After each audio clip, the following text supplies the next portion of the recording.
आउ जे advocate general अछंती गवर्नमेंट ऑफ ओडिशा रो से कहचंती I do not have any legal opinion because the government of Odisha broke all the rules and regulations in the recruitment of the SSB lecturers since a long time since 2016 2016 जेतबे आरंभ होला आउ एबे जो मु कहतली बबिता पात्र Jayaprakash Nayak versus State of Odisha सेही case रे high court माननीय हाई कोर्ट सरकार को पचारछंती कि सरकार तुमे उत्तर दियो तुमे जवाब दियो एसएसपी लेक्चरर मानकर ग्रेड पे 6000 कोन पे रखा जीव नहीं सरकारी महाविद्यालय रे जो असिस्टेंट प्रोफेसर अछंती सेमानक सहित एमानक समान पे स्केल काहे दिया जीव नहीं आ सरकार पाखरे कोनोसी उत्तर नहीं जोटा कि आमे माने पढौछु एसएसपी लेक्चरर हिसाब रे पढेबा कथा नुहे कारण प्लस 2 रो समस्त जिमा पीजीटी नहले जूनियर लेक्चरर मानक रही थाए किंतु हमको बाध्य करा जाउची जोटी कंपोजिट कॉलेज अछि सेठी आम ऊपर अधिक कार्यभार लदी दिया जाउची हमको कह जाउची प्लस 2 भी पढा प्लस 3 भी पढा और पीजी भी पढा आपण पढौछन मध्ये ओ आमे पढौची मध्ये हमर चिठी पत्र देखंतु आम ना रहिछि लेक्चरर जेतेबेले कॉलेज रो सुविधा पई जेतेबेले नाक एक्रेडिटेशन पई जेतेबेले गवर्नमेंट रो से माने सेंट्रल गवर्नमेंट रो फंड्स पाइया पई जेतेबेले अप्लाई करूछंती सेतेबेले हमको कर दोछंती assistant professor World Bank grant दोची ओके सेंटर रो ग्रांट आछि सेही ग्रांट को बेसिस रे आछि सेही ग्रांट नाक रे जो रेटिंग ता आसीबो सेही बेसिस रे आसे जदि आम न्याक एक्रेडिटेशन प्रोसेस को चैलेंज कर देबू समग्र ओडिशा रे शिक्षा व्यवस्था रे जो डेवलपमेंट होची जो इंफ्रास्ट्रक्चरल डेवलपमेंट होची सब ठप हे जिवो तो जदि ग्रामांचल रे पिला माननकू आमे क्वालिटी एजुकेशन दबानी शिक्षार मान रे उन्नति करबानी ताले कोन हबो ताले भारत केबे भी आगे परिबानी जा फल रे कि सरकार भाबुचंती जे हमको एमती चलै नेबे आ हमर अन्यायटा को एमती लुचै देबे तेनु करी आपन को माध्यम रे आमे चाहूछु जे सरकार हम कथा सुनंतु जोटा कि आमर दाबी मो हिसाब से सेटा दाबी नुह सेटा होची हमर अधिकार आमे अधिकार से अधिकार पाइबाटा आमे योग्य आज्ञा आमे आगामी दिन रे सरकार जदि हमको बाध्य करंती जदि हमर जो अधिकार अछि ताको हमको फेरे न दियंती ताहले आमे राजरास्ता रे बसिबु अनिर्दिष्ट काल पय जेतु कंटिन्यूअसली आमे स्ट्राइक रे बसिबु से समय तो व्याघात सृष्टि हबो सेथि पय भी सर आमे गोटे विकल्प भाबिचु आमे डायरेक्ट लोयर पीएमजी रु ऑनलाइन क्लास करिबु आ सारा ओडिसा को पढाइबु। नमस्कार दर्शक बंधु एक गुरुत्वपूर्ण आलोचना को स्वागत करुच्ची मु ज्योतिरंजन आज कार्यक्रम रे ना रखिछु हक र लड़ी हक र लड़ी आम ये कहूँ जिते निज हक मौलिक अधिकार लड़ी करए ताहा निज हक पाई से राजरास्ता को ले थाए ताकू आम हक र लड़ी कही था एवं हक आम पाइकी रहिबु तापे लोक लड़ाई करते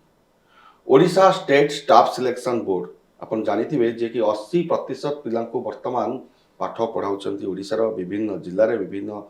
कॉलेज रे एवं विभिन्न महाविद्यालय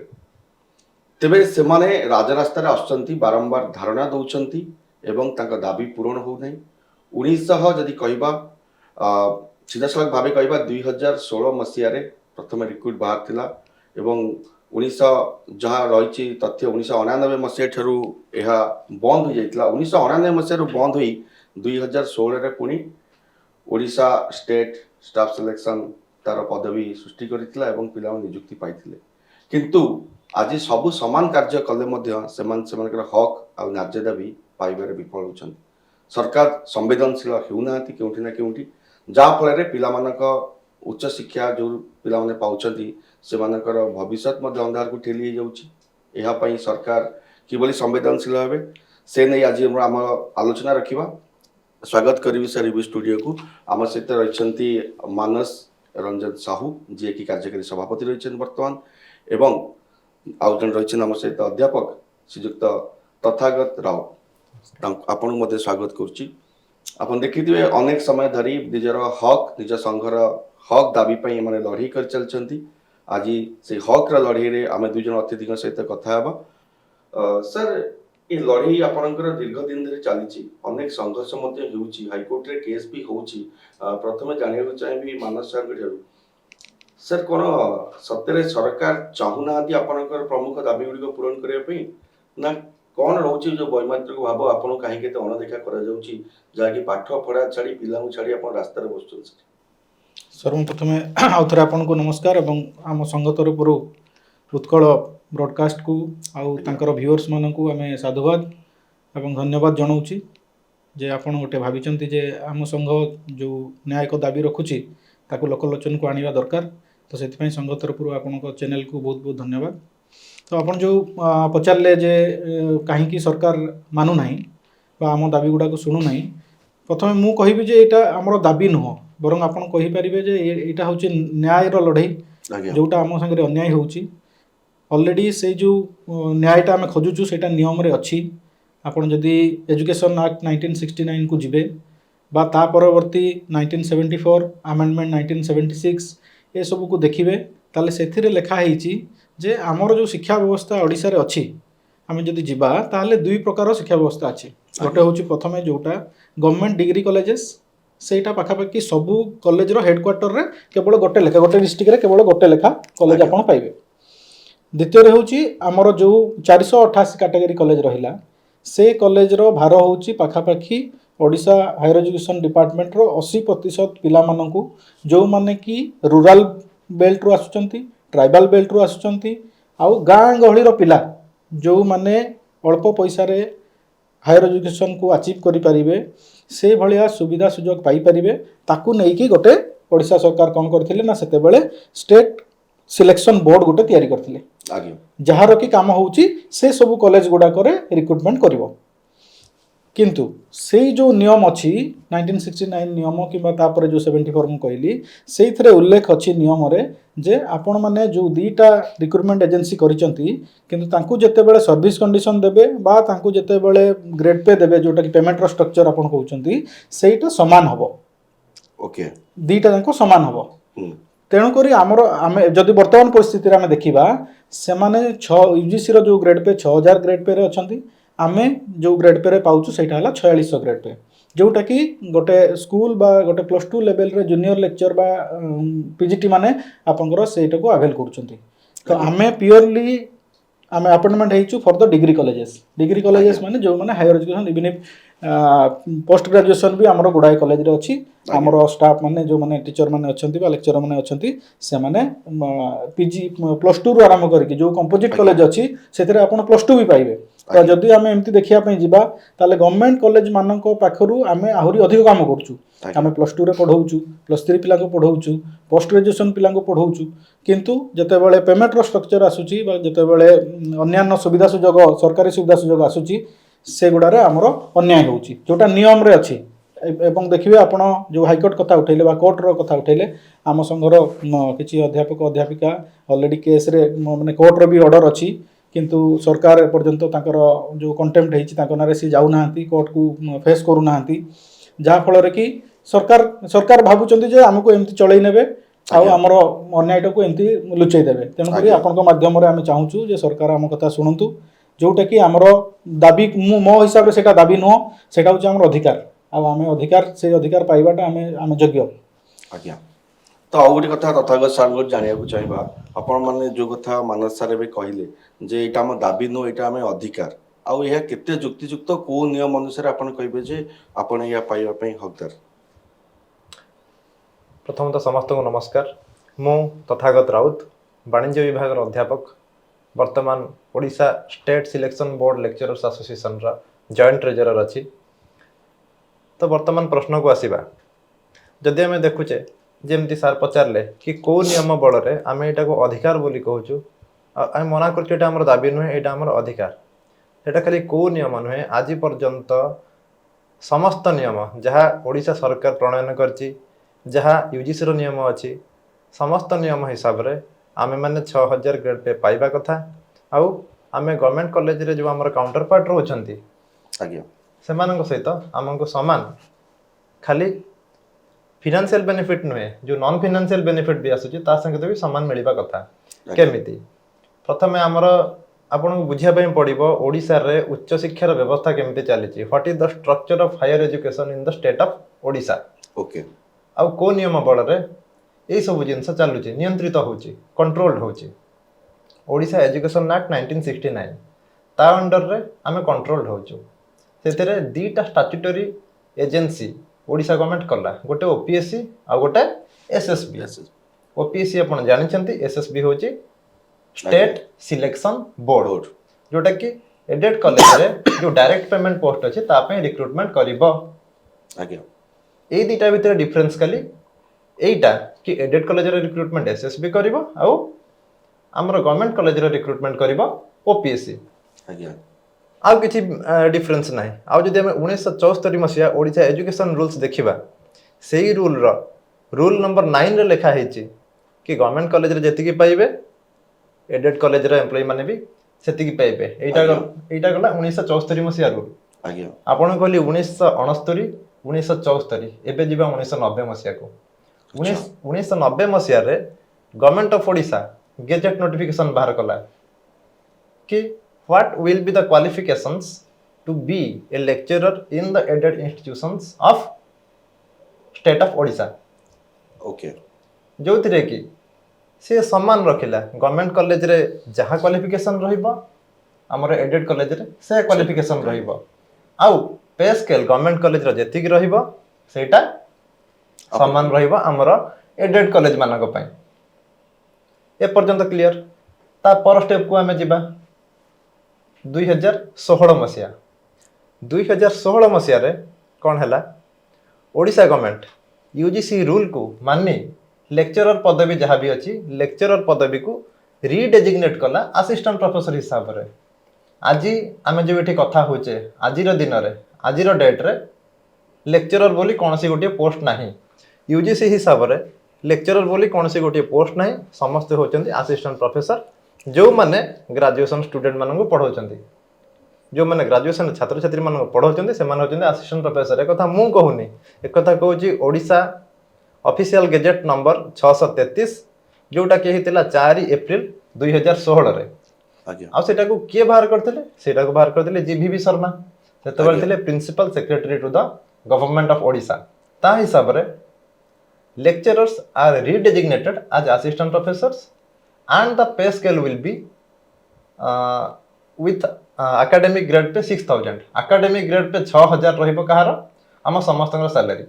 तो 1969 1974 1990 और 2016 समस्त नियम समस्त अधिनियम समस्त सर्कुलर समस्त नोटिफिकेशन हमको यही अधिकार दउची कि आमे गवर्नमेंट कॉलेज रे काउंटर पार्ट सहित समान दरमा पाइबो तो आज आम सहित जो अन्याय हेची सेथिपई आमे आपण मानक माध्यम रे सारा ओडिशा को जणै देबा पे चाहूछु कि आम सहित कोन अन्याय हेची आ ओडिसा शिक्षा व्यवस्था केमिति चली छै अच्छा एबे भी आपण से 1969 रूल्स जहा रही छी से अधिनियम अनुसार चलछन एतरे किछि पुनरावृत्ति वा परिवर्तन किछि करा जाय नै से अनुसार सब चलछि सर बिल्कुल बिल्कुल एटा 1969 मसिया एक्ट हिसाब रे चलछि किंतु समय को समय जेमति रिक्वायरमेंट आसुची से हिसाब रे ए रूल अमेंडमेंट होची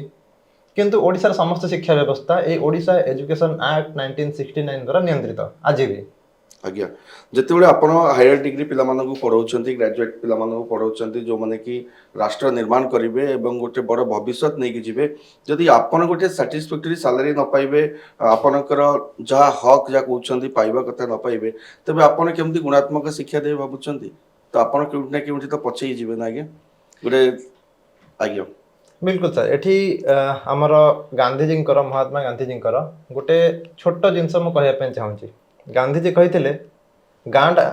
हमर जो भारत वर्ष रहउची भारत वर्ष गां मानन को नै कि हेची केबे भी शहर मानन को नै कि हेनी तो जदी ग्रामांचल रे पिला मानन को हमें क्वालिटी एजुकेशन दबानी शिक्षार मानर उन्नति करबानी ताले कोन हबो ताले भारत केबे भी आगे परिबनी 1974 मसिया जो रूल आसिला गवर्नमेंट कहला आज्ञा कि गवर्नमेंट एडेड कॉलेज रे जेतिकी पाइबे गवर्नमेंट कॉलेजेस रे भी सेतिकी पाइबे कोन पय कहला तार कि छोटे दूरदर्शिता थिला से सरकार रो कोन दूरदर्शिता थिला ग्रामांचल रे जो पर्यंत शिक्षार मानर उन्नति घटिनी से पर्यंत ग्रामांचल उन्नत हबनी ग्रामांचल उन्नत न हले हम देश केबे भी उन्नति करिवो नै सेथिपई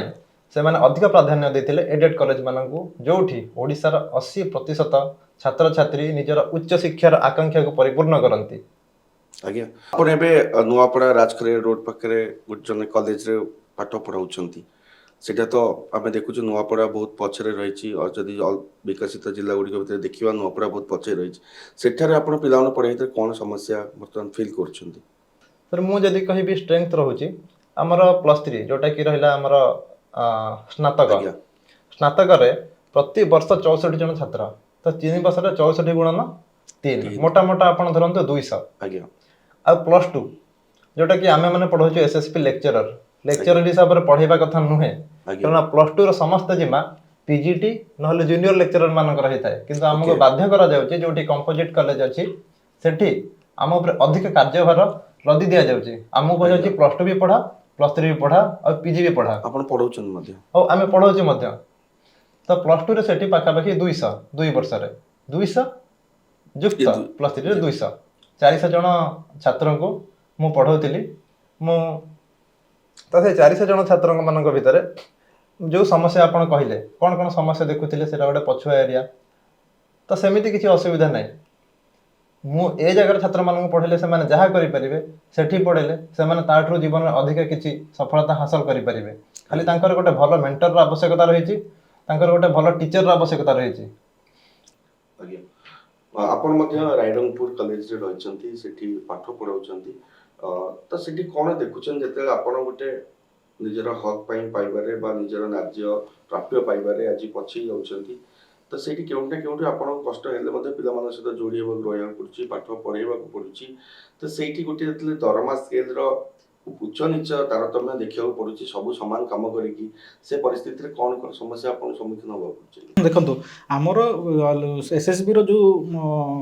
लेक्चरर माने अछंती से माने प्राय तो रूरल एरिया रे बेस करके अछंती जोटा हम कथा हेले तो सेठीकार पिला माने बहुत इंटरेस्टेड जे से माने केमती पाठ पढी कि आहुरी आगु बढ़िबे आज्ञा आ सेही विचार को नै कि ही हमर एडेड कॉलेज गुडा तयारी हेतला सेते बेले आ जेमती कि से माने पाई परिबे भलो शिक्षा पाई परिबे भलो स्कॉलर जे कि पढेइले भलो टीचर जदी पढेइबे से माने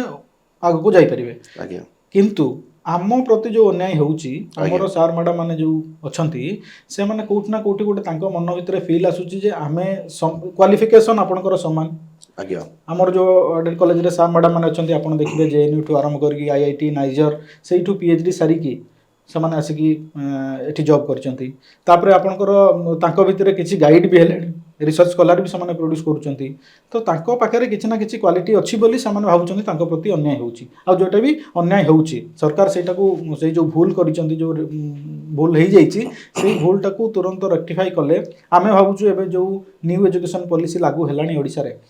से न्यू एजुकेशन पॉलिसीटा को बहुत भलो भाबरे हमरो सार मैडम माने आगे नै बोली मोर आशा और से पारे भी से समस्ते टैलेंटेड अच्छा समस्ते भल जगार पाठ पढ़ी आसी आ समस्ते एक स्वर में अच्छा जे आम केमती रूराल एरिया पिला आगू बढ़े नहीं पारे यहाँ तो पे स्केल गोटे कथा कहली आपड़ गोटे साधारण कथा गोटे छोट जोटा आम गोटे दाबी अच्छी आपड़ निजे भावतु निजे कहतु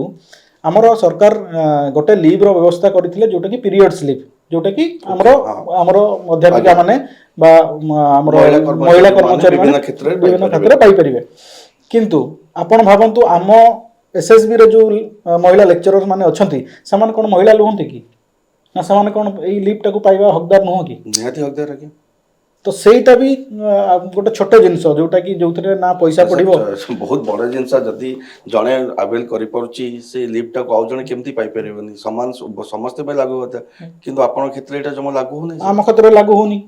तो तेणु करी सेटा तो पैसा रो किछि ये नाही बोली गोटे पात्र अंतर जोटा कि डिस्क्रिमिनेशन तयारी कर दउची माने सेही समान जगह रे जणे छुट्टी अवेल करि पड़थो जणे पाइ पर नथिबो सेटा तो बहुत कष्टदायक जिंस आज्ञा तापरे आ गोटे जिंस रहउची जोटा रीडेजिग्नेशन वर्तमान यूजीसी अनुसार जदी आमे जिबा आ लेक्चरर रो पदवी नाही कोठी से असिस्टेंट प्रोफेसर एसोसिएट प्रोफेसर और प्रोफेसर तीनटा कैटेगरी डिवाइड होईची तो सेही अनुसार आमर एपर्यंत लेक्चर रे चलीची सेति आ गोटे प्रॉब्लम होउची आपण जते बेले कॉलेजेस माने जते बेले नैक एक्रेडिटेशन पे जते अप्लाई करूचंती आम ना गुडा भूल रे असिस्टेंट प्रोफेसर देकी अप्लाई करूचंती नहले यूजीसी ताकू नैक एक्रेडिटेशन देबो नै तो आमे चाहूछु काहे कि आम ना भूल रे दउचंती से समर असिस्टेंट प्रोफेसर लेखा है कि जाउची आम ना किंतु आम जोठी देखिबे पे स्लिप रे देखंतु आमर चिठी पत्र देखंतु आम ना रहिची लेक्चरर जेतेले कॉलेज रो सुविधा पई जेतेले नैक एक्रेडिटेशन पई जेतेले गवर्नमेंट रो से माने सेंट्रल गवर्नमेंट रो फंड्स पाइया पई जेतेले अप्लाई करूचंती सेतेले हमकु कर दउचंती असिस्टेंट प्रोफेसर तो आ गोटे बड़ जिनस आम देखा आपण इटा तो गोटे बड़ डिस्क्रिमिनेशन पात्र अंतर कथा कहवा आपन जेतले बारंबार रैली धारण को आछन केउठी ना केउठी पिला मानक पाठ पढ़ा मध्य व्याघात होउची से क्षेत्र रे आपण माने कोन चिंता करंती और सरकार केते संवेदनशील हवा दरकार हम कहबी तथा को ठीक कहबे सर आमे हमर छात्र छात्री मानकर भविष्य पई ଆମର ଦାୟିତ୍ୱ ପାଇଁ ଆମେ ବହୁତ ସଚେତନ। ଆଜ୍ଞା ସେଥିପାଇଁ ଆମର ଯେଉଁ ପ୍ରଥମ ଷ୍ଟ୍ରାଇକ୍ ହେଇଥିଲା ସେଇଟା ଆମେ ରବିବାର କରିଥିଲୁ, ଯେମିତିକି କୌଣସି ଦାୟିତ୍ୱରେ କି ପିଲାମାନଙ୍କର ପାଠ ପଢ଼ାପଢ଼ିରେ କୌଣସି ବ୍ୟାଘାତ ସୃଷ୍ଟି ହେବ ନାହିଁ। ଆଉ ଦ୍ୱିତୀୟ ଯେଉଁ ଷ୍ଟ୍ରାଇକ୍ ହେଲା ଆମେ ଶନିବାର କରିଛୁ, କିନ୍ତୁ ଏଠି ଆମେ କହି ରଖିବା ପାଇଁ ଚାହୁଁଛୁ କି ସମସ୍ତ କଲେଜରୁ, ସମସ୍ତ ଏଡେଡ୍ କଲେଜରୁ ସମସ୍ତ ଷ୍ଟାଫ୍କୁ ଆମେ ଡକେଇ ନାହୁଁ। ଆମେ କହିଛୁ ଗୋଟେ କଲେଜରୁ ଏତିକି ଷ୍ଟାଫ୍ ଆସିବେ, ଏତିକି ଷ୍ଟାଫ୍ କଲେଜରେ ରହିବେ, ଯେମିତିକି ସେଇଟା ପରୀକ୍ଷା ହେଇଯାଉ, ଖାତା ଦେଖା ହେଇଯାଉ, କ୍ଲାସେସ୍ ହେଇଯାଉ, ସେଥିରେ ଯେମିତି କୌଣସି ବ୍ୟାଘାତ ସୃଷ୍ଟି ନ ହୁଏ। ଆଉ ଆମେ ଆଗାମୀ ଦିନରେ ସରକାର ଯଦି ଆମକୁ ବାଧ୍ୟ କରନ୍ତି, ଯଦି ଆମର ଯେଉଁ ଅଧିକାର ଅଛି ତାକୁ ଆମକୁ ଫେରେଇ ନ ଦିଅନ୍ତି, ତାହେଲେ ଆମେ ରାଜରାସ୍ତାରେ ବସିବୁ ଅନିର୍ଦ୍ଦିଷ୍ଟ କାଳ ପାଇଁ। ଯେହେତୁ କଣ୍ଟିନ୍ୟୁଅସଲି ଆମେ ଷ୍ଟ୍ରାଇକ୍ରେ ବସିବୁ, ସେ ସମୟରେ ତ ବ୍ୟାଘାତ ସୃଷ୍ଟି ହେବ। ସେଥିପାଇଁ ବି ସାର୍ ଆମେ ଗୋଟେ ବିକଳ୍ପ ଭାବିଛୁ, ଆମେ ଡାଇରେକ୍ଟ ଲୋୟର PMGରୁ ଅନଲାଇନ୍ କ୍ଲାସ୍ କରିବୁ ଆଉ ସାରା ଓଡ଼ିଶାକୁ ପଢ଼େଇବୁ, ଯେମିତିକି ଆମେ ଷ୍ଟ୍ରାଇକ୍ରେ ବି ବସିବୁ ଆଉ କଲେଜରେ ପିଲାମାନଙ୍କର ପାଠ ପଢ଼ାରେ କୌଣସି ବ୍ୟାଘାତ ସୃଷ୍ଟି ହେବନି। ଏଇଟା ତ ବହୁତ ବଡ଼ କଥା ଆପଣ କହିଲେ। ଏଇଥିକୁ ନେଇ ମାନସ ସାର୍ ଜାଣିବାକୁ ଚାହିଁବି, ଏତେ ସମ୍ବେଦନଶୀଳ ପ୍ରସଙ୍ଗ ଯେଉଁଠିକି ପିଲାମାନଙ୍କର ହାୟର ଏଜୁକେସନର କଥା, ଭବିଷ୍ୟତର କଥା, ସେଇଠି ଯେତେବେଳେ ଆପଣ ଯାଆନ୍ତି ବାରମ୍ବାର ଗୁହାରି କରିବା ପାଇଁ ଏବଂ ଧାରଣାରେ ବସିଲା ପରେ ଡେଲିଗେସନ୍ ଟିମ୍ ଆପଣ ନେଇକି ଯାଆନ୍ତି, କିନ୍ତୁ ସକାରାତ୍ମକ ଆଲୋଚନା କିଛି ହେଉନାହିଁ ୟା ଉପରେ କେମିତି ଏଇ ଜିନିଷର ଗୋଟେ ସର୍ଟ ଆଉଟ୍ ହେଇପାରେ ଯେଉଁଟାକି ଆପଣ ପାଇବା ପାଇଁ ସମ୍ପୂର୍ଣ୍ଣ ହକଦାର। ଆପଣ ଅନେକ ବାର ଭେଟୁଛନ୍ତି, ଡେଲିଗେସନ୍ ନେଇକି ଯାଉଛନ୍ତି, କ'ଣ ପ୍ରତିଶ୍ରୁତି ମିଳୁଛି ଆଜ୍ଞା ସରକାରଙ୍କ ତରଫରୁ? ଆଜ୍ଞା ତ ସେଠି କାହାକୁ ଭେଟିଲେ ଆପଣ? ସେଠି ଆମେ ଆମର ସିଏମ୍ଙ୍କର ଅନରେବୁଲ୍ ସିଏମ୍ଙ୍କର ସ୍ପେଶାଲ ସେକ୍ରେଟାରୀ ଯିଏ ଅଛନ୍ତି ତାଙ୍କ ସାଙ୍ଗରେ ଆଲୋଚନା ହେଲା। ଆଜ୍ଞା ତ ତାଙ୍କ ସାଙ୍ଗରେ ବହୁତ ଭଲ ଆଲୋଚନା ହେଲା। ତାଙ୍କୁ ଆମେ ବିସ୍ତୃତ ଭାବରେ ଆମର ସବୁ ଯେଉଁ ଦାବି ଗୁଡ଼ା ଅଛି କେମିତି ସେଇଟା ନ୍ୟାୟ ସଙ୍ଗତ ସେଗୁଡ଼ା ସବୁ ଆମେ ବୁଝେଇଲା ପରେ ତାଙ୍କ ଆଡ଼ୁ ପ୍ରତିଶ୍ରୁତି ମିଳିଛି ଯେ ସେ ହାୟର ଏଜୁକେସନ୍ ଡିପାର୍ଟମେଣ୍ଟକୁ ଗୋଟେ ନିର୍ଦ୍ଦେଶ ଦେବେ ଯେ 31 ଡିସେମ୍ବର ଭିତରେ, ଏଇ 31 ଡିସେମ୍ବର ଭିତରେ ଆମ ବିଷୟରେ କିଛି ନା କିଛି ଆଲୋଚନା ହେବ। ଦ୍ୟାଟ୍ ଟୁ ବି ଆମକୁ ଡାକିକି କିଛି ଆଲୋଚନା ହେବ, ୟାର ସମାଧାନ କେମିତି ବାହାର କରିପାରିବେ ବା ଆମ ଦାବି ଗୁଡ଼ା ମାନି ନେବେ। 31 ଡିସେମ୍ବର ସୁଦ୍ଧା ଡେଡଲାଇନ୍ ଅଛି।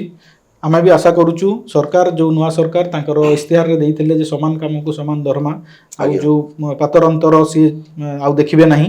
ସେଇ ନୀତିଟାକୁ ସିଏ ଅବଲମ୍ବନ କରନ୍ତୁ ଆଉ ପାଳନ କରନ୍ତୁ। ନହେଲେ ଆମେ ବି କାଲି ଆପଣ ଥିବେ, ଆମେ ବି କହିଛୁ ଯେ ଡିସେମ୍ବର 31 ଭିତରେ ଯଦି କିଛି ନହେଲା ତାହେଲେ ଆମେ ନୂଆ ବର୍ଷ ସେଇଠି ପାଳନ କରିବୁ, ଲୋୟର PMGରେ ପାଳନ କରିବୁ। ଏବଂ ଯେମିତି ଆମର ତଥାଗତ ସାର୍ କହିଲେ, ଯଦି ଆମର ପିଲାମାନଙ୍କ ଭବିଷ୍ୟତ ପାଇଁ ଆମେ ବି ସେତିକି ଦାୟିତ୍ୱବୋଧ ଯେ ପିଲାମାନେ କେମିତି କ୍ଲାସ୍ କରିବେ, କାହିଁକିନା ଆଗକୁ +2 ପରୀକ୍ଷା ଆସୁଛି, ସବୁ ପରୀକ୍ଷା ସିଜନ୍ସ ଗୁଡ଼ା ଆଗକୁ ଆସୁଛି। ତ ସେଥିପାଇଁ ଦରକାର ପଡ଼ିଲେ ସେ ଲୋୟର PMGରେ ଆମେ ଗୋଟେ କ୍ଲାସରୁମ୍ ସେଟ୍ କରିବୁ। ସେଇ କ୍ଲାସରୁମ୍ରୁ ଆମର ଯେଉଁମାନେ ଆସିଥିବେ ଧାରଣାସ୍ଥଳକୁ, ସେଇ କ୍ଲାସରୁମ୍ରୁ ଅନଲାଇନ୍ ମାଧ୍ୟମରେ, ଆଜିକାଲି ତ ଜୁମ୍ ମାଧ୍ୟମରେ ପାଠ ପଢ଼ା ହେଇପାରୁଛି, ଆମ ଦାୟିତ୍ୱ ସେଇଠି ନେବେବୁ। ଏଇଠି ଆଉ ଗୋଟେ ପ୍ରଶ୍ନ ରହିବ ଆମର ତଥାଗତ ସାର୍ଙ୍କୁ। ସାର୍ ଯେତେ ଯାହା ହେଲେ କ୍ଲାସରୁମ୍ ଆପଣ ଯେତେବେଳେ ଅନଲାଇନ୍ରେ ପଢ଼େଇବେ କିଛି ନା କିଛି ତ ସମସ୍ୟା ଫେସ୍ କରିବାକୁ ପଡ଼ିବ, ତା ପୂର୍ବରୁ ସରକାରକୁ ଆପଣ କ'ଣ ଅନୁରୋଧ ରଖିବେ? ସାର୍ ଆମେ ସରକାରକୁ ଏଇ ଅନୁରୋଧ ରଖିବୁ କି ଶିକ୍ଷକ ତାର ସମ୍ମାନରେ ବଞ୍ଚେ, ପଇସାରେ ବଞ୍ଚେ ନାହିଁ। ତ ଆମକୁ ଆମ ସମ୍ମାନ ଫେରେଇ ଦିଅନ୍ତୁ, ଆମର ଅଧିକାର ଫେରେଇ ଦିଅନ୍ତୁ। ଆଉ ଏଇଟା ଗୋଟେ ପଲିସି ମ୍ୟାଟର ନୁହଁ, ଏଥିରେ କୌଣସି ଚେଞ୍ଜ କରିବାର ନାହିଁ। ଖାଲି ପୂର୍ବବର୍ତ୍ତୀ ଅବସ୍ଥାରେ ପୂର୍ବ ସରକାର ଯେଉଁ ତ୍ରୁଟିପୂର୍ଣ୍ଣ ବ୍ୟବସ୍ଥାରେ ଆମର ଚୟନ ପ୍ରକ୍ରିୟା କରିଛନ୍ତି ତାର ସଂଶୋଧନ କରନ୍ତୁ। ଆଉ ଆମେ ଧାରଣାସ୍ଥଳକୁ ଯିବୁ ହିଁ ନାହିଁ, କିନ୍ତୁ ଯଦି ଆମର ଅଧିକାର ଆମକୁ ଫେରେଇ ନ ଦିଆଯାଏ ତ ଆମେ ଧାରଣାସ୍ଥଳରେ ଅନିର୍ଦ୍ଦିଷ୍ଟ କାଳ ପାଇଁ ବସିବା ପାଇଁ ଆମର ସଂଘ ନିଷ୍ପତ୍ତି ନେଇଛି। ଆମେ ଖାଲି ଅପେକ୍ଷା କରୁଛୁ କୋଉ ପର୍ଯ୍ୟନ୍ତ ଆମକୁ ସରକାର ଆଲୋଚନା ପାଇଁ ଡକାଉଛନ୍ତି। ଆପଣ ଯେତେବେଳେ କହୁଛନ୍ତି ଏହା ହକ୍ ଆଉ ନ୍ୟାୟର ଦାବି, ସମାନ କାମକୁ ସମାନ ଦରମା ମିଳିବା କଥା, ବିଗତ ସରକାର 24 ବର୍ଷ ସରକାର ଯିଏ ରହିଥିଲେ ସେ ସମୟରେ ବି ଆପଣ ଆନ୍ଦୋଳନକୁ ଓହ୍ଲେଇଛନ୍ତି, ସେ ସମୟରେ ମଧ୍ୟ ଫଳପ୍ରାପ୍ତି ହୋଇପାରିନାହାନ୍ତି, କୌଣସି ସଫଳ ହୋଇନି। ତ ବର୍ତ୍ତମାନ ବି ଯଦି ଦେଖିବା ଯେଉଁ ସରକାର ରହିଛନ୍ତି ପ୍ରାୟ 1.5 ବର୍ଷରୁ ଅଧିକ ସମୟ ହେଇଯାଇଛି, ତାପରେ ମଧ୍ୟ ଦାବି ପୂରଣ ହେଇନି। ଲାଗୁଛି କି ସରକାର ଭାବୁଛନ୍ତି ଯେ ନାଇଁ ଏମିତି କରି ଚାଲିଲେ କାମ ତ ହେଇଯାଉଛି, ହବ, ତାକୁ ଚଳେଇ ନେବା, ଏମିତି ଗୋଟେ ସରକାରଙ୍କର ମନୋଭାବ ଅଛି? ନା ସରକାର ଭାବୁଛନ୍ତି ନାଇଁ ତାଙ୍କର ନ୍ୟାୟର ହକ୍ ନୁହେଁ ଅନ୍ୟାୟର ହକ୍ ପାଇଁ ଲଢ଼ୁଛନ୍ତି, ଦବାକୁ ଡେରି କରୁଛନ୍ତି? ଯେତେବେଳେ ଆପଣ ରାଷ୍ଟ୍ର ନିର୍ମାଣ କରୁଛନ୍ତି, ହାୟର ଏଜୁକେସନ୍ ଭଳି ଡିପାର୍ଟମେଣ୍ଟ ପିଲାମାନଙ୍କୁ ପଢ଼ାଉଛନ୍ତି, ତ ସରକାର ଏଥିରେ ବିଳମ୍ବ କରିବାର କ'ଣ କାରଣ ରହୁଛି ଆପଣ ଭାବୁଛନ୍ତି? ସେଇଟା ତ ସରକାରଙ୍କର କ'ଣ ତାଙ୍କର ମାନସିକତା କ'ଣ ଅଛି ଆମେ କହିପାରିବୁନି। ଆମେ କିନ୍ତୁ ଖାଲି ତାଙ୍କୁ ରିକ୍ୱେଷ୍ଟ କରୁଛୁ ଯେ ଆପଣ ଯେଉଁ ଇସ୍ତିହାରରେ ଯାହା ଦେଇଛନ୍ତି ତାକୁ ପାଳନ କରନ୍ତୁ, ଆଉ ଆମକୁ ବି ଚ୍ୟାଲେଞ୍ଜ ଦିଅନ୍ତୁ ଯେ ହାୟର ଏଜୁକେସନକୁ କେମିତି ଆମେ ଆଗକୁ ନେଇପାରିବୁ। ଆପଣମାନେ ଯେଉଁ ଚ୍ୟାଲେଞ୍ଜ ଆମକୁ ଦେବେ ଆମେ ସେଇ ଚ୍ୟାଲେଞ୍ଜ ନେବା ପାଇଁ ଆମର ସଂଘ ପୁରା ରେଡ଼ି ଅଛି। ହାୟର ଏଜୁକେସନକୁ କେମିତି ଆମେ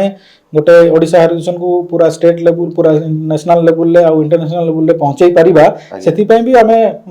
शपथ करिकी जाउछु एठी आपन को पाखरे जे आम कथा सरकार बुझंतु आमे उच्च शिक्षा को केमती आकु नै हेबो सेटा हमर दायित्व आम ऊपर छाडी दियंतु आज्ञा सरकार गोटे नहीं किसी स्टाटस रिपोर्ट आपण मान ऊपर किसी दिले ना बर्तमान सुधा किसी दौना माने आपण कौन काम करूछंती केते आगिलानी ए नहीं कि स्टाटस रिपोर्ट सरकार कलेनी किछि गतकाली गोटे नोटिफिकेशन बाहरी छी आपण देखिथिबे हमर ऑनरेबल सीएम भी असेंबली रे गोटे कमिटी करिसंती असित त्रिपाठी आईएस जे थिले बदे सीए तांकर चेयरमैन अछंती से कमिटी रो तो उच्च शिक्षा विभाग एवं गण शिक्षा विभाग रे जहां भी ए सब प्रॉब्लम अछि या पातर अंतर अछि ताकू गोटे रिपोर्ट दवा पई गोटे कमिटी करा हेछि 6 मास भितर रिपोर्ट दवा पई किंतु 6 मास लागवा कथा नो आम केसटा होछि पूरा जळ जळ के देखा जाउछि सामने रे जळ जळ के देखा जाउछि जे हमर कोन थिला कोन नाही काहे ना प्राय समस्ते भाबुथिबे मु गोटे जिंस क्लियर कर दिया पई चाहूछि समस्ते भाबुथिबे जे आमे हमर दरमा बढ़िया पई चाहूछु किंतु सेटा दरमा बढ़ाइबा कथा नुह सेटा ऑलरेडी नियम रे अछि आमे कहूछु समान काम को समान दरमा दियंतु जणु काहे कि अलका देबे जणु काहे कि कम देबे आज्ञा आपण कोन आमे चाहूछु हमर दरमा संशोधन हो हमर दरमा बढ़ाइबा हमर दाबी नहे आज्ञा कारण आपण जदी देखिबे ए जगह रे सरकार आजि हो नले काली हो हमर दरमा निश्चित भाबरे संशोधन करिवो किंतु आमे चाहूँ जोटा जल्दी हो जाऊ मु कौन पाई कहली आज हो कि काली हो सरकार बाध्य हेबे आम दरमा संशोधन करिवा पाई तार कारण होची जेतेबेले गोटे कॉलेज चले कॉलेज रो की तो गोटे ऊपर थिबो ना तार रेटिंग करिवो से होचे NAAC National Assessment and Accreditation तो से कहा अंडर रे से यूजीसी अंडर रे नैक कहिची यूजीसी कहिची कि लेक्चरर बोली गोटे पोस्ट कॉलेज रे नाही ओके लेक्चरर रिडेजिग्नेट हे गला असिस्टेंट प्रोफेसर हिसाब रे त कॉलेज माने जतेबेले से रेटिंग पय अप्लाई करंती सेतेबेले से माने लेक्चरर हम देखै परिबेनी तो एसएसबी लेक्चरर माने से माने कोन देखौछंती असिस्टेंट प्रोफेसर हिसाब रे तो ए जो अनोमाली अछि ए जिंस को आमे जदि न्यायालय को टाणीबू समग्र ओडिसा रो एडेड कॉलेज मानकर न्याक एक्रेडिटेशन गोटे रिस्क रे पळे आसीबो जोटी पाठ पढा पूरा ठप हे जिवो आ आपण देखिबे हमरो वर्ल्ड बैंक जो ग्रांट आछे कॉलेज मानकर देखुछंती 5 कोटी आसिला 6 कोटी आसिला 10 कोटी आसिला एटा कोठ आसुची वर्ल्ड बैंक ग्रांट दोची ओके सेंटर ग्रांट आछी सेही ग्रांट को बेसिस रे आसुची सेही ग्रांट नैक रे जो रेटिंग ता आसीबो सेही बेसिस रे आसे जदि हमें नैक रो एक्रेडिटेशन प्रोसेस को चैलेंज कर देबो समग्र ओडिसा रे शिक्षा व्यवस्था रे जो डेवलपमेंट होची जो इंफ्रास्ट्रक्चरल डेवलपमेंट होची सब ठप हे जिवो हमें केबे भी चाहिबुनु कि सेमिति हो आउ आम सरकार केबे भी चाहिबेनी कि सेमिति हो कारण उच्च शिक्षित आमर यूनियन गवर्नमेंट रे आमर ओडिसा रो ही जने भाई उच्च शिक्षित अछंती आमर एजुकेशन मिनिस्टर ओडिसा रे आमर जे एजुकेशन मिनिस्टर अछंती सूरज सूर्यवंशी सर से भी जन उच्च शिक्षित मु भाबुची से माने एई असुविधा को हृदयंगम करिवे आ आगु को ए असुविधा रे केमति आग्रावेट न हो केमिति ओडिसा रे शिक्षा व्यवस्था रे जो इंफ्रास्ट्रक्चरल डेवलपमेंट होची सेटा ठप न हो जाऊ से माने ए व्यवस्था रे ए विषय रे निहाती केयरफुल हेबे आउ से माने हमर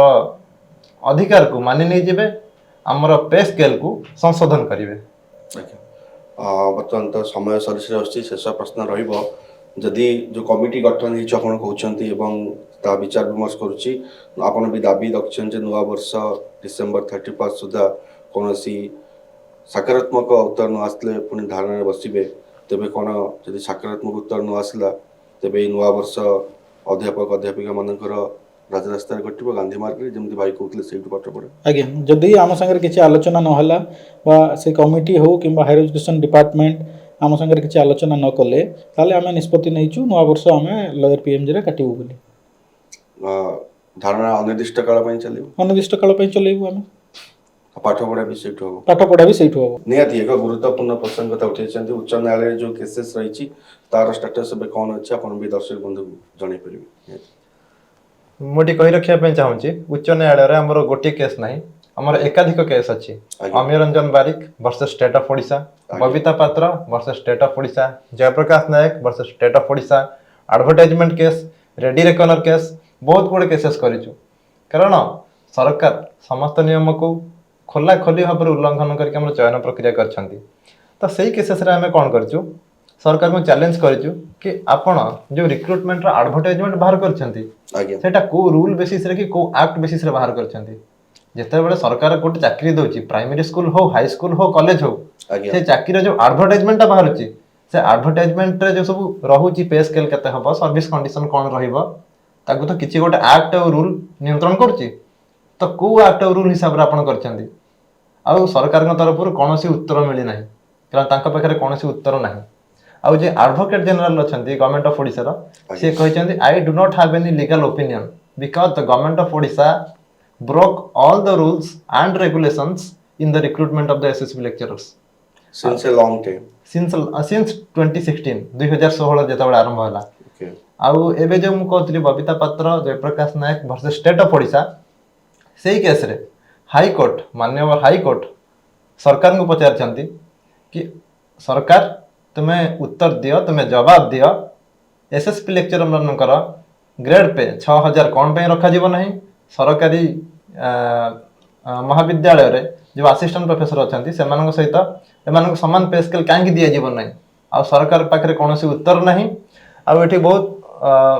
शोचनीय विषय शोचनीय अवस्था मुझे कहना चाहूँगी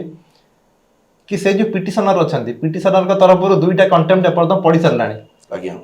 तापर भी आम सरकार कौन उत्तर ना हाईकोर्ट रो आदेश को सरकार फू कर बुलछंती किंतु आमर विश्वास दिन ना दिन सरकार एटा मानि नेबे हाईकोर्ट रो निर्देश पर मध्य सरकार कर कोनोसी कर्तृपक्ष जाई कि पहुंचु नांती बा उत्तर रखु नांती कौन ओपिनियन नहीं क्लारिफिकेशन नहीं कारण जानछंती जे निजे भूल करिछु आउ हक दबारे हमें कोर्ट ने कोठी विफल हेछु सबुठी विफल होइछंती आ जानिछंती आमे जो भूल करिछु से भूल क्षमणीय नुहे आ से भूल कोनोसी रूल आ एक्ट हिसाब रे आमे करिनु समस्त रूल एक्ट को खोला खोली भाव रे भांगी की आमे एसएसबी लेक्चरर मानन को चाकरी देछु तो गोटे विगत 24 वर्ष सरकार समान भूल करतले 2016 मसिया देखिया बीजेडी सरकार रहितिले परवर्ती समय बीजेपी सरकार आसिले सेमाने मध्ये हृदगम करिसलेन जे जहा चालीची भूल होची ए प्रथा को उठावा दरकार किंतु वर्तमान सुना सेमाने उठाई पारु नांती बा हाईकोर्ट को जाई मध्ये पारु नांती नहीं तो किंतु आपन पूर्ण विश्वास अछि दिन ना दिन छात्र जय निश्चय हबो और हक र लड़ाई रे आपन निश्चय लड़ीबे किंतु कथा रहिला 31 तारिख सुद्धा जदि आपन सकारात्मक उत्तर न पाइबे त राजरास्ता को अध्यापक अध्यापक नवा वर्ष आमे पालन करिवो राजरास्ता रे वर्षर प्रथम दिन समस्त में भारी गुरुत्वपूर्ण थाए आज्ञा किंतु आपन राजरास्ता को लेबे ठीक अछि धन्यवाद बहुत बहुत तथागत बाबू मानस बाबू आपनकर बहुमूल्य समय देइथिबारु तो हम सहित तथागत बाबू जोड़ी होइतले एवं मानस बाबू जोड़ी होइतले जे कि वर्तमान निज जीवन रे सम्मान रे सहित पिला मानक पाठ पढ़ाउछन्ती मनीषा करछन्ती किंतु केउटा केउटी आपन ए प्रश्न उत्तर तक सुनुथिले आपन निजे हृदगम कर परतबे सरकार हाईकोर्ट रे निज पक्ष रखियो जाय परनांती काहे कि ना सब जानिछन्ती केउटी ना केउटी तांकर हक को आमे छड़ेई नेचु बा तांकू एबे दबाकू पछगुंचा काहे कि देचु तांक भूल मध्ये से जानि पल्लेनी ते आशा करबा ए गुरुत्वपूर्ण प्रसंग प्रति सरकार संवेदनशील हेबे एवं जो एसएसपी अध्यापक अध्यापिका माने रहिचन्ती तांकर हक न्याय देवी प्रदान करेंगे हक लड़ाई को ये रखुचु नमस्कार।